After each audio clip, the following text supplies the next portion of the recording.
Welcome back, Legendary Potato here, and today I want to go through some secret places that will be in your Minecraft worlds. So I'm going to be doing this on Minecraft console editions, but I believe this will work for all versions as well. And so basically what these are cool secret places that you probably never thought you could go to, or things you probably don't think of. And so I think these are cool places, and hopefully you guys will enjoy the video, of course. If you do, make sure you do leave a like on it. It does help out the channel quite a bit. And so these are secret places. Let's get right into them, of course. So yes, there's actually secret places in your Minecraft world. So every Minecraft world has these. I think they're all really cool, of course. And so anyways, this world has secret places, so let's go to the first one here. And so what we're going to do is we're going to set up a nether portal.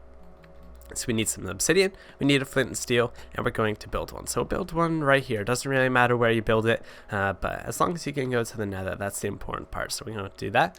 Go to the nether. There you go. That's how you make a nether portal. Very easy, of course. And so let's go ahead and go into the nether. And so let's see where we spawn, of course. Okay, so this is a very open nether, so it might be a little bit scary if you go and do this one survival. So what we're going to do is we're going to dig up to the top of the nether like this. So dig through some netherrack, and eventually we'll get to some bedrock. So as you can see here, so here's pretty much a spot with some bedrock. So basically, if you can find a spot where you can break the netherrack, pretty much you need, like if you're doing this in survival, you want to find a spot where pretty much you can get to the bedrock right up to here. So it should be at about, let's see, a layer 126 is pretty much where you'll need to be to do this. And so you'll find a few spots where the bedrock comes up to here, but it might be a little bit difficult to get up to it. So like this is a spot where I would pretty much be able to. So once you've found a spot, you can do that, where you can pretty much get up to Y126. What we're going to do is we're going to have an ender pearl, so bring these with you. So I do recommend, if you do this in survival, make sure you turn off autosave, but we're going to ender pearl through here, and suddenly we are up. So I'll do one more ender pearl, and so as you can see, we're pretty much standing on top of the nether. So there's not much you can do. You can't really move around that much, but you can teleport around and kind of do that. But every time you teleport, you're going to be stuck in these like 1x2 areas, so you can't really go too far with this, but I still think it's cool nonetheless is that you can actually do this very easily, just very easily set this up. And now you're up here, which is a place you used to be able to build and stuff like that, but they actually patched it out recently in order to make room for the end and stuff like that. So yeah, as you can see, you can place blocks, but you can't break them. So yeah, just kind of a little bit of a thing to worry about. So if you accidentally place down your super expensive diamond block, yeah, you better say goodbye to that. You're probably not getting that back. Actually, I guess you could blow it up. You could probably blow it up with TNT. I bet you could get it back that way. So I think that's the only way to break blocks.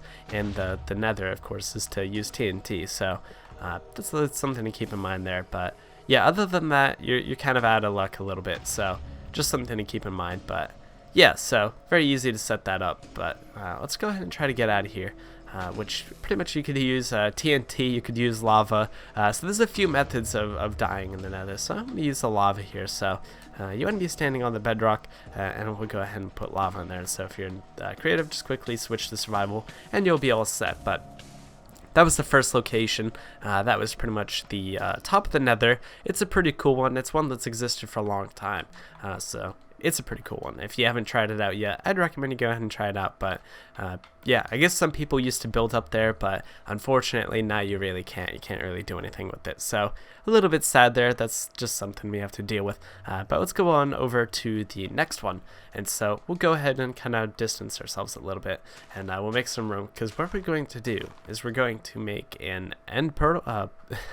End portal. So we're going to do that, and then we also need the eye of enders. And so the best way to make an end portal in the overworld is to just kind of place them like this. So you want to stand in the center of the square you're going to make, and 1 2 3, turn 1 2 3, turn right again, 1 2 3, 1 2 3. So you want to be in the center of the square you make. Some people make the mistake of like I don't know, going like this and like doing it like this. This won't ever work, or you know, like that.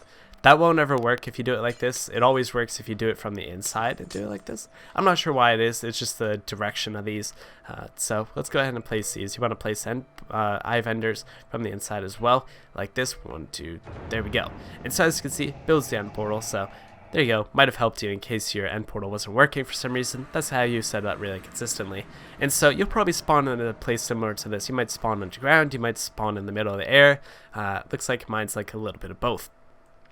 And so this is pretty cool, and there's like actually some cool pathways and stuff like this looks like. But your first instinct, you're probably going to go to the top of this, and you're going to go and fight the Ender Dragon, which you can do that. And then once you defeat the Ender Dragon, this is also a little warp thing that you can go through now with the new update. But that's not really too secret. Everyone pretty much knows those, of course. But something you can do, of course, if we go, and as you can see, so you probably want to beat the Ender Dragon first before you do this. Just, I don't know, just kill the Ender Dragon, I guess. If you don't want to, you don't have to.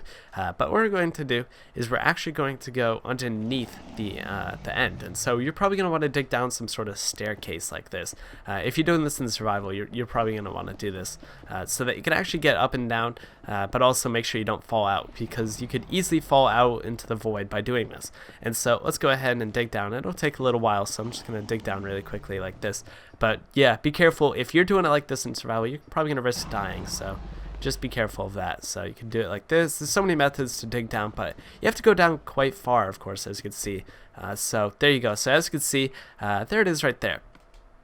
And so then what you can actually do is, I believe you could place water on the end. So let's go ahead and do that. So yeah, as you can see, we can place down some water. And, oh, there's the dragon. Yeah, so you want to kill the Ender Dragon. It looks like he just tried to swoop down and attack us from under here. So that's something to worry about. But what you can do is you can place some blocks like this, and you can actually stand under here. So let's do this like that.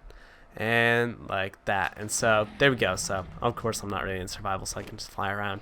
But yeah, so as you can see, make sure you kill the Ender Dragon, because he's not happy with us being down under here. But this is really cool. So you can actually see is that there's some of these obsidian towers that come underneath here, which is really cool. Most people don't realize these exist. So free obsidian, if you want a bunch of free obsidian, there's a bunch more over here, so you can get those. But yeah, I'm not sure why the Ender Dragon's phasing through here, but it's actually kind of worrying me a little bit. But you can set up a really cool grand base under here. Not many people will know about it, of course, because most people don't really come under here.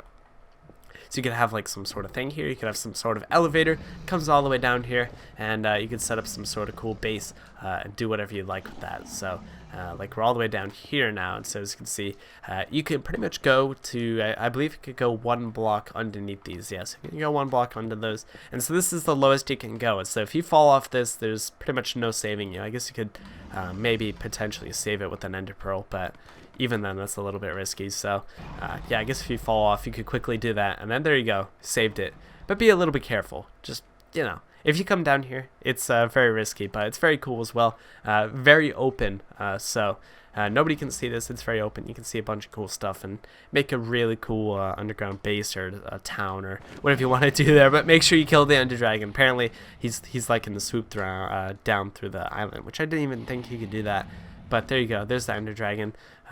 Yeah, definitely. I thought it was just, you know, I guess you could, but it seems like you probably don't want to die. So yeah, make sure you do kill the Ender Dragon before you do that one. So let's get out of the end now. So yeah, actually the end does extend all the way out to here. So I guess we could find the original hole, which we made right down over here. So yeah, just make stairs or something like that. Just be really careful. Because the end is really scary. It's like the scariest dimension, of course. I mean, I guess the nether also is as well, but you get the idea.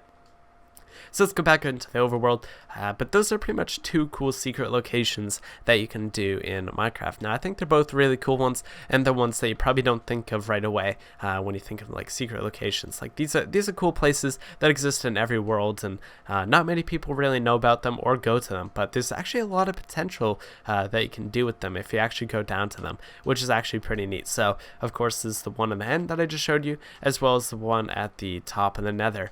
And let me know if these were helpful to you guys, if you guys didn't know these, if you guys thought these were cool, or if you're going to use them, or whatever you want to do with them. I think they're pretty neat, of course. So of course the nether one's not really too useful, but I think it's still cool nonetheless. And the end one you could actually probably use for survival if you really wanted to, just to show off or anything like that. I thought it was pretty cool, and you know, gives you a lot of free obsidian as well if you want to get those towers. But hopefully you guys did enjoy the video. Of course, if you did, make sure you do leave a like on it. It does help out the channel a lot. It lets me know you guys do like it. If you guys have any secret locations of your own that you guys want to tell me about, leave them down in the comments section. I'll definitely check them out, and maybe even do another video on them if we can find some more cool secret locations. But I'll see you guys in the next video. So have a good one, guys, and I'll see you guys next time. So have a good one, guys, and peace out.